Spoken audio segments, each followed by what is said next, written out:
New York Daily News Washington Bureau Chief Cameron Joseph is in Washington. Good enough to join us now. And Cameron, let's start there. The inside information that we hear that President-elect Donald Trump has that, again, proves that Russia was not behind this hacking. Do you have any sense of what kind of information it is that we're talking about? I don't. None of us do. And frankly, I'll believe it when I see it. Donald Trump is getting intelligence briefings. He has a lot more information than a lot of us. There could be some information out there that backs up what he's saying, but he's made these promises before where he says, I'm going to give you some information. I'm going to talk to you. I'm going to say this or that. And then there's no follow-up. And we credulously report on this, expecting that there's actually something there. And then he kind of just drops it afterwards. So if he does come out with new information, I'd love to see it.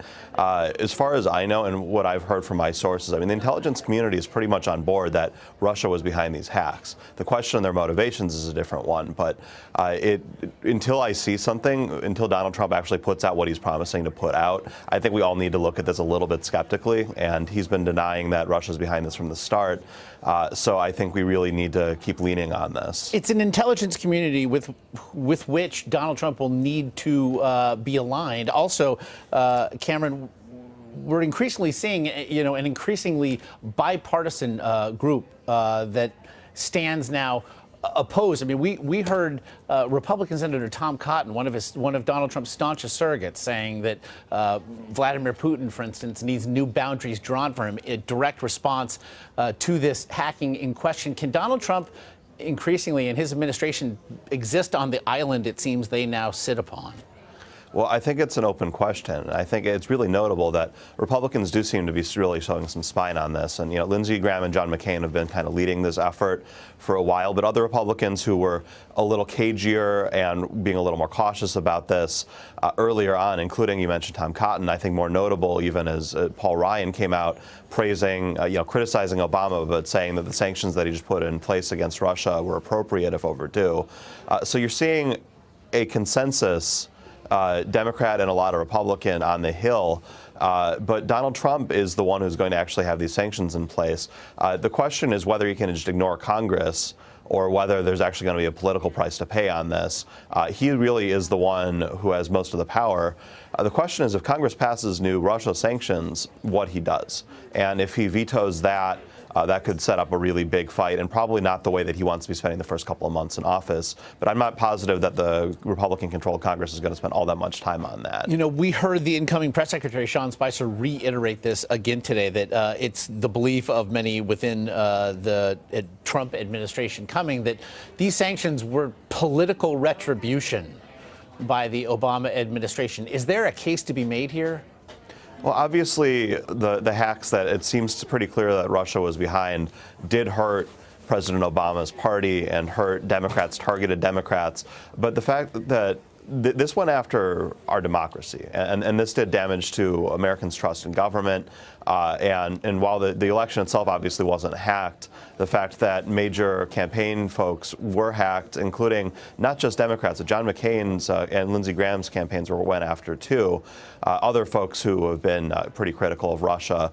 So the idea that this is political retribution, I can see the argument of why Democrats were attacked and Democrats are responding, but making this a political football I think could be a little bit dangerous. And I think both sides need to really focus on the fact that this is a foreign country that's messing with our government right now. Again, we stand fewer than 24 hours away from a new Congress being sworn in, one with which Donald Trump will have to work, but also one that does have a significant GOP majority at this point. If the Affordable Care Act is issue number one for it, what do you expect in these first days as it regards it?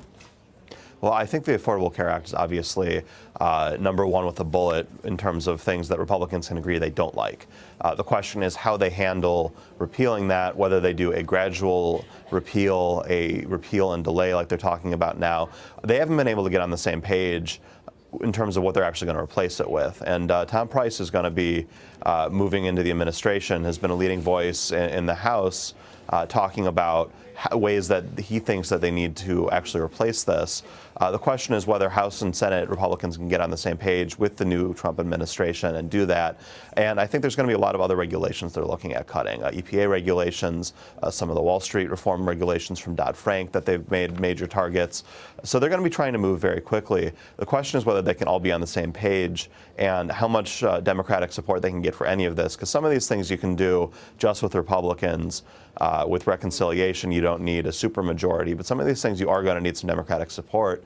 And there are 48 Democrats. A lot of them are up for re-election next time around. A lot of them are red state senators. So you're looking at 8 Democrats you could theoretically pick off with. But the question is whether the House, which is very conservative, and the Senate, which is going to need some Democrats in some of these things, and are going to have to keep their few moderate Republicans in line, are going to be able to get on the same page. And that's an open question at this point. So that same page, we know that Nancy Pelosi will be speaking to senior Democrats in the House today. We know the president is scheduled to do roughly the same thing tomorrow as it regards, it's thought, the Affordable Care Act. How staunch, then, can resistance be here?